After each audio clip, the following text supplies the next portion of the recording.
Hapa mlipo mko kwenye himaya hii ya Bonaventure Gold Mine ambapo nimetoka kuambia kwa ndani tuna migodi minne ambapo tunatarajia kwa kudra za Mwenyezi Mungu tutakuwa na migodi kama 10.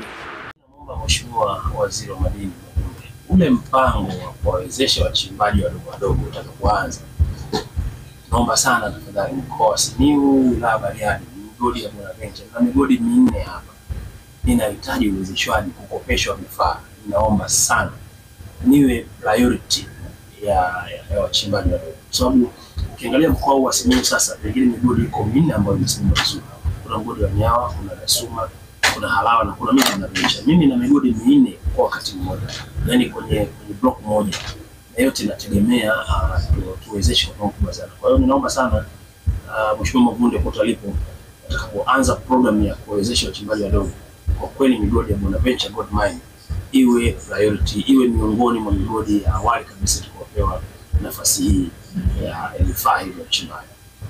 Zaidi ya bilioni 15.3 ambazo zimeingia mfuko mkuu wa serikali kwa ajili ya serikali kuwahudumia wananchi wake, na huo ni mchango mkubwa. Kwa hiyo utakuja kuona unapopima na miaka ya nyuma na hii miaka minne tu, tumefanya vizuri sana kuliko ilivyotarajiwa. Na hii haiji kutokea hewani, ni mikakati mizuri ya serikali inayoongozwa na Daktari Samia. Inapofika kwenye wizara yetu chini ya Mheshimiwa Anthony Mavunde, inaletwa kwetu kwa maelekezo sahihi na mipango iliyoshiba. Kama ofisi tunapata vitendea kazi vyote kwa maana ya magari, rasilimali watu, lakini na rasilimali fedha zinazotuwezesha kuisimamia sekta kwa maana ya shughuli za uchimbaji, uchenjuaji, lakini pamoja na biashara ya madini kwa ujumla. Katika kipindi hiki utakuja kuona ya kwamba ili kuhakikisha ya kwamba sekta inakuwa endelevu, sekta ya madini kwa mkoa wetu wa Simiyu, moja ya ligi ambazo serikali imetoa, Mheshimiwa Waziri wetu ameweka ligi ya uchorongaji kwa mkoa wetu wa Simiyu. Ipo taasisi iliyo chini ya wizara kwa maana ya STAMICO, wana ligi hapa ambayo inaendeleza kuangalia milalo ya miamba ili kuona uwezekano wa kupata mashapo zaidi. Kwa hiyo tunatarajia uchimbaji mkoa wa Simiyu utaendelea vizuri. Sasa kwa mazingira hayo tutakuja kuona ya kwamba hata matembezi ya amani ambayo FEMATA walifanya, kwa nini walianzia kufanya Simiyu? Simiyu ni moja ya mkoa ambao umefanya vizuri, lakini pia ni mkoa ambao umeshikamana. Tunapata ushirikiano na maelekezo vizuri pia kutoka kwa Mheshimiwa Mkuu wa Mkoa Kenan Laban ambaye anatupa ushirikiano, na ndio maana umeona tumefanya vizuri kwenye makusanyo. Ni kwa sababu ya ushirikiano na taasisi zingine za serikali zilizoko hapa kwa maana ya Mheshimiwa Mkuu wa Mkoa, wakuu wa wilaya na wakurugenzi na idara zingine.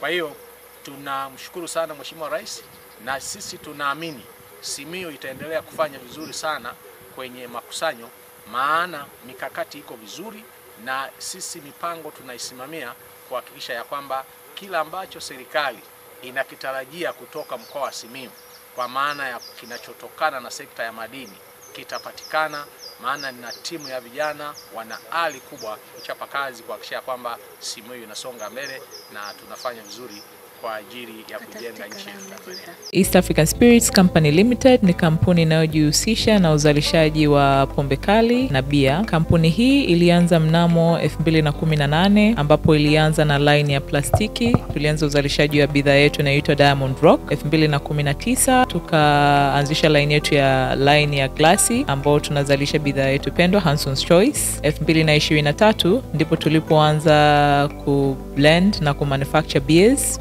zikiwa ni Hanson's Light, Goldberg, Basembi ambayo imeunga mwaka 2024 na Hanson's Dry iliyoanza uzalishaji mwaka 2025. Bidhaa zetu ni bora, salama, zimethibitishwa na TBS, lakini pia zina key element au niseme ni zina sifa kuu ya kutokuwa na hangover, kutokuwa na harufu mbaya, na pia zina bei nafuu kwa kila Mtanzania.